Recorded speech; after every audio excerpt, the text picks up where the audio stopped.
नमस्कार दोस्तों, स्वागत है आप सभी का हमारे यूट्यूब चैनल राज एजुकेशन पॉइंट में। जैसा कि आप लोग जानते हैं, ये चैनल दोनों मीडियम के स्टूडेंट्स के लिए बनाया गया है। आप यहाँ से जो मैटर देख पा रहे हैं वो English as well as Hindi medium में आपको मैटर मिलेगा दोस्तों, ताकि आप आसानी से समझ सकें। और एक और बात आपको बता दें, जो मैटर आप देख पा रहे हैं उस मैटर का PDF जो है वो डिस्क्रिप्शन लिंक से आप डाउनलोड कर सकते हैं दोस्तों। प्रत्येक जो वीडियो है उसका PDF आप डाउनलोड कर सकते हैं। साथ ही अगर आपको हमारा चैनल पसंद आए, अच्छा लगे तो कमेंट करें, शेयर करें, चैनल को सब्सक्राइब करें दोस्तों, ताकि इसका जो फ़ायदा है वो सभी को मिल सके। तो आइए दोस्तों शुरुआत करते हैं आज की वीडियो की, जिसमें हम बात करने वाले हैं structure of microspore pollen grain. पराग कणों की संरचना के बारे में हम आज बात करने वाले हैं। तो शुरुआत करते हैं। यहाँ आप डायग्राम में देख सकते हैं दोस्तों, जो मेल रिप्रोडक्टिव पार्ट है फ्लावर का, नर जननांग जो भाग है पुष्प का, वो आप देख पा रहे हैं दोस्तों। ये इसका तंतु है, फिलामेंट है, और ये जो बाइलॉब्ड स्ट्रक्चर आप देख पा रहे हैं ये परागकोश है, एंथर है दोस्तों। इन्हें संयुक्त रूप से स्टेमन के नाम से जाना जाता है, पुंकेसर के नाम से इनको जाना जाता है। और जब हम परागकोश का ट्रांसफर सेक्शन काटते हैं, अनुप्रस्थ काट इसकी काटते हैं, तो इसमें कुछ थैलीनुमा संरचना आपको दिखाई दे रही है। यहाँ पर ये जो थैलीनुमा संरचना है इन्हें पोलन सेक के नाम से जाना जाता है। पराग थैली इनको कहा जाता है, जिसमें पराग कणों का निर्माण होता है दोस्तों। तो ये जो आप देख पा रहे हैं चाइना रोज का ये फ्लावर है दोस्तों। चाइना रोज के फ्लावर का ये आप जो डायग्राम देख रहे हैं ये पोलन ग्रेन है। कुछ इस तरह की माइक्रोस्कोपिक स्ट्रक्चर होती है पोलन ग्रेन की। पराग कणों की जो सूक्ष्मदर्शी की संरचना है वो कुछ इस प्रकार की होती है दोस्तों।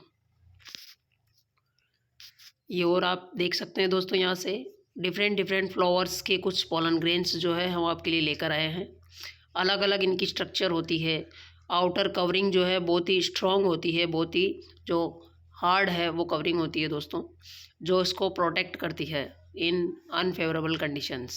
जो अनफेवरेबल कंडीशंस होती है उनमें इसको प्रोटेक्ट करने का काम करती है। इसकी जो आउटर मोस्ट लेयर है एक्साइन, जो स्पोरोपोलिनिन की बनी होती है, और उसी के कारण जो है स्पोरोपोलिनिन के कारण ही जो पोलन ग्रेन्स हैं, परागकण हैं, उन्हें संरक्षित किया जा सकता है, या ये फोसिल्स के रूप में भी ये मिलते हैं दोस्तों, जीवाश्म के रूप में भी ये इसी कारण से मिलते हैं। तो ये दोस्तों स्ट्रक्चर ऑफ पोलन ग्रेन, पराग कण की संरचना, जिसमें आप देख पा रहे हैं सबसे जो बाहरी परत है वो है दोस्तों एक्साइन, जिसे कहते हैं बाह्य चोल। इसके बाद है इनर लेयर जो है उसे इंटाइन के नाम से जाना जाता है, अंतःस्थ चोल के नाम से इसको जाना जाता है दोस्तों। इसके बाद आप देख रहे हैं जो डायग्राम है उसमें आप देख पा रहे हैं ये एक पोर जो है, एक छेद है, एक छिद्र है, जिसे जर्म पोर के नाम से जाना जाता है, जनन छिद्र के नाम से इसको जानते हैं दोस्तों। इसके अलावा आप इसमें देख सकते हैं दोस्तों जो सेल्स हैं, दो तरह की सेल्स इसमें आप देख पा रहे हैं दोस्तों। एक होती है जनरेटिव न्यूक्लियस, जनन केंद्र, और एक होता है जनरेटिव सेल। जो जनरेटिव सेल का न्यूक्लियस है उसे जनरेटिव न्यूक्लियस के नाम से जाना जाता है, और एक सेल होती है दोस्तों वेजिटेटिव सेल। तो इसमें दो सेल है, ये वेजिटेटिव सेल है और ये जनरेटिव सेल है। दो तरह की सेल इसमें प्रेजेंट होती है, दो तरह की कोशिकाएं इसमें प्रेजेंट होती है दोस्तों, जनन कोशिकाएं और कायिक कोशिकाएं। और इसका फॉर्मेशन कैसे होता है दोस्तों, जो पोलन ग्रेन है वो बनता कैसे है, तो इसके बारे में देखते हैं दोस्तों। ये जो स्ट्रक्चर आप देख पा रहे हैं ये दोस्तों माइक्रोस्पोर मदर सेल है, सूक्ष्म बीजाणु मात्र कोशिका है। इसमें जब मियोसिस सेल डिवीजन होता है, अर्ध कोशिका विभाजन होता है, तो उसके फलस्वरूप यहाँ पर 4 जो 4 टेट्राड्स जो है वो बनती है। अपन जानते हैं दोस्तों मियोसिस जो सेल डिवीजन है उसमें सिंगल मदर सेल से 4 डॉटर सेल्स फॉर्म होती है, और उनमें क्रोमोसोम का नंबर जो है वो हाफ हो जाता है दोस्तों। तो इसी तरह इसके अंदर माइक्रोस्पोर मदर सेल जो है उसमें मियोसिस सेल डिवीजन होता है। एज ए रिजल्ट 4 टेट्राड्स जो है वो यहाँ पर बनते हैं दोस्तों। चतुष्फलक टेट्राड जो बनते हैं, इनका सेपरेशन होता है दोस्तों, इनका पृथक्करण होता है और पृथक्करण के बाद में इनमें समसूत्री कोशिका विभाजन होता है दोस्तों, माइटोसिस सेल डिवीजन होता है और as a result mature pollen grains जो है वो बनते हैं दोस्तों, जो आप देख पा रहे हैं डायग्राम में। और ये अलग से एक और डायग्राम आप देख सकते हैं जिसमें जो माइक्रोस्कोपिक स्ट्रक्चर है transfer section of the pollen grain, पराग कण की जो अनुप्रस्थ काट है उसकी माइक्रोस्कोपिक स्ट्रक्चर आप यहाँ से देख सकते हैं दोस्तों। चलिए आगे बढ़ते हैं दोस्तों।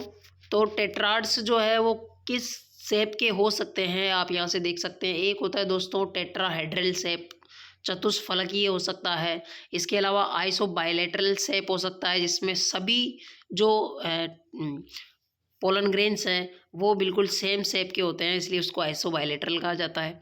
इसके अलावा डेकासेट जो है चतुष्क वो हो सकता है। इसके अलावा टी शेप्ड जो है वो हो सकता है टी के आकार का, और एक सीधी लाइन में लीनियर शेप का भी जो टेट्राड है वो बन सकता है दोस्तों।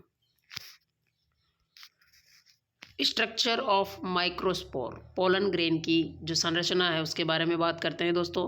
तो पोलन ग्रेन जो है वो डेवलप होता है from the diploid microspore mother cell in the pollen sac of the anther. अगर बात करें डेवलपमेंट की पोलन ग्रेन की, तो उसका डेवलपमेंट होता है दोस्तों, वो विकसित होता है कहाँ पे, जो पोलन सेक है उसमें। पोलन सेक का कहाँ होता है दोस्तों, ये होता है एंथर में। जब एंथर का हम ट्रांसफर सेक्शन काटते हैं तो उसमें कुछ अपने को सेक लाइक स्ट्रक्चर दिखाई देंगी जिन्हें पोलन सेक के नाम से जाना जाता है। और पोलन ग्रेन्स जो है उनका डेवलपमेंट होता है डिप्लॉयड माइक्रोस्पोर मदर सेल से पोलन सेक में। तो pollen grains develops from diploid microspore mother cell in pollen sacs of anther. पराग कणों का विकास द्विगुणित सूक्ष्म बीजाणु मात्र कोशिका से पराग कणों की पराग थैली में होता है दोस्तों। Pollen grains are spherical, pollen grains जो है परागकण जो है वो स्पेरिकल होते हैं, गोलाकार होते हैं, लगभग 25 to 50 माइक्रोमीटर, 25 से 50 माइक्रोमीटर का साइज जो इनका होता है दोस्तों। हैप्लॉइड होते हैं, अगुणित कोशिका होती है, यूनिसेलुलर होता है, एक कोशिकीय होता है विद सिंगल न्यूक्लियस, एक केंद्रक के साथ में। तो परागकण जो है वो गोलाकार, अगुणित, एक कोशिक और एक केंद्र की संरचना होती है दोस्तों। स्ट्रक्चर ऑफ माइक्रोस्कोपोर में और अपन बात करें तो cytoplasm of the pollen grains surrounded by 2 layered walls.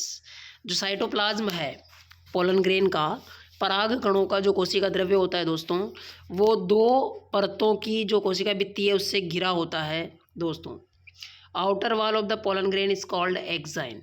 जो पराग कणों की बाह्य परत है, बाहरी परत है, उसे बायस चोल के नाम से जाना जाता है दोस्तों, जैसा कि हमने डायग्राम में भी देखा था। Exine is thick smooth composed of sporopollenin which resistant to high temperature, strong acid, alkalies and biological डिकम्पोजिशंस।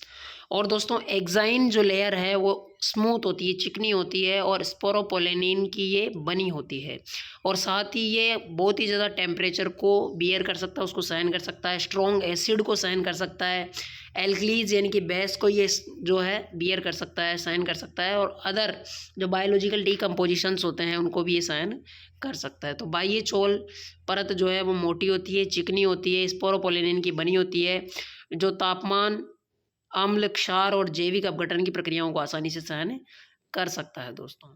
यानी कि ये अनफेवरेबल कंडीशंस में भी इसको प्रोटेक्ट करने का काम करती है, जो स्पोरोपोलेनिन की लेयर होती है एक्साइन की of the pollen grains. Structure of the microspore में हम आगे देखें दोस्तों, तो insect pollinated pollen grains exine covered by the yellowish viscous sticky substance which is called pollen kit. Actually होता क्या है दोस्तों, जिन फ्लावर्स में इंसेक्ट पोलिनेटेड फ्लावर्स जो होते हैं, जिन फ्लावर्स में इंसेक्ट के द्वारा पोलिनेशन होता है, उनके जो पोलन ग्रेन्स हैं वो कुछ स्टिकी होते हैं, चिपचिपे होते हैं, साथ ही येलोविश जो विस्कस स्टिकी सब्सटेंस है उससे ये बने होते हैं, जिसे पोलन किट के नाम से जाना जाता है दोस्तों। तो the insect pollinated pollen grains exine covered by the yellowish viscous sticky substance which is known as pollenkitt. जो कीट परागित परागकण होते हैं वो पीले चिपचिपे पदार्थ से ढके होते हैं, जिसे पराग कीट के नाम से जाना जाता है दोस्तों। Due to sporopollenin, pollen grains are well preserved as fossils. That is the important point. Sporopollenin की प्रेजेंस की वजह से ही पोलन ग्रेन्स को जो है उनको फोसिल्स के रूप में भी कई बार देखा गया है। फोसिल्स के रूप में भी ये पाए जाते हैं। स्पोरोपोलेनिन के कारण जीवाश्म के रूप में भी ये संरक्षित रहते हैं दोस्तों। At certain places, exine is thin, which area known as germ pore. These are circular. जो कुछ प्लेस होते हैं एक्साइन के, एक्साइन लेयर के कुछ प्लेस जो होते हैं वो थिन होते हैं दोस्तों, और उन एरियाज़ को जो है जर्म पोर के नाम से जाना जाता है दोस्तों। और ये ज़्यादातर सर्कुलर होते हैं, सर्कल शेप्ड होते हैं। तो कुछ स्थानों पर बाह्य चोल पर पतला होता है जो जनन छिद्र के रूप में जाना जाता है दोस्तों, और इसे जो है गोलाकार आकृति के रूप में देखा जा सकता है। And if germ pores are elongated then it is called germ furrows. और यदि जर्म पोर जो है वो एलोंगेटेड होते हैं, लंबे होते हैं, तो इसे जर्म फ्यूरोस के नाम से जाना जाता है। जनन जो छिद्र है यदि लंबा होता है तो उसे जनन खांच भी कहा जाता है। स्ट्रक्चर ऑफ माइक्रोस्पोर यानी कि पोलन ग्रेन के स्ट्रक्चर में हम आगे बढ़े तो इनर वॉल जो है पोलन ग्रेन्स की उसे दोस्तों इंटाइन कहते हैं। परागकण की आंतरिक जो परत है उसे अंतःचोल के नाम से जाना जाता है। Intine made up of the cellulose and pectin, that is the important point in this topic. Intine जो है वो किसका बना होता है, पूछा जा सकता है क्वेश्चन यहाँ से।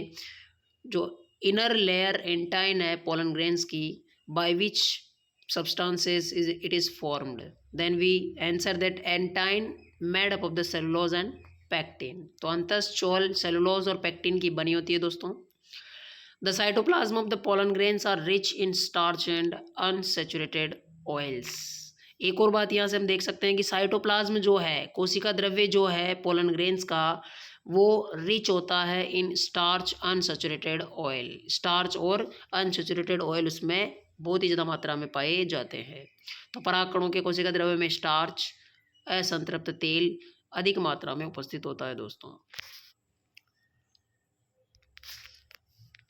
And this is the palynology. Palynology is the branch of science which deals with the study of the pollen grains and its structure, its fossils, and its internal and external morphology of pollen grains, that is known as palynology। यानी कि science की एक branch है दोस्तों जिसके अंतर्गत pollen grains की जो इंटरनल एंड एक्सटर्नल मॉर्फोलॉजी होता है, इंटरनल एंड एक्सटर्नल जो स्ट्रक्चर है, परागकण की जो संरचना है, आंतरिक बाह्य या उसकी जीवाश्म, उनका जो अध्ययन जिस शाखा के अंतर्गत किया जाता है उसे पेलिनोलॉजी के नाम से जाना जाता है दोस्तों। That is the beautiful picture of pollen grains you can see. Now friends, we will talk about next video, and here you can see the multiple diagrams of pollen grains that is covered by the exine layer formed of sporopollenin। And in the next video we will talk about the development of the female gametophyte, structure and development of female gametophyte, and some other important questions जो है आपके लिए लेकर आएंगे। NEET की दृष्टि से कुछ महत्वपूर्ण क्वेश्चन भी आपके लिए लेके आएंगे दोस्तों अगले वीडियो में। साथ ही बात करेंगे development of the female gametophyte, भ्रूण पोष की संरचना और उसके विकास के बारे में। अगर वीडियो अच्छा लगे तो दोस्तों लाइक करें, कमेंट करें, शेयर करें, हमारे चैनल को सब्सक्राइब करें दोस्तों। Thank you for watching.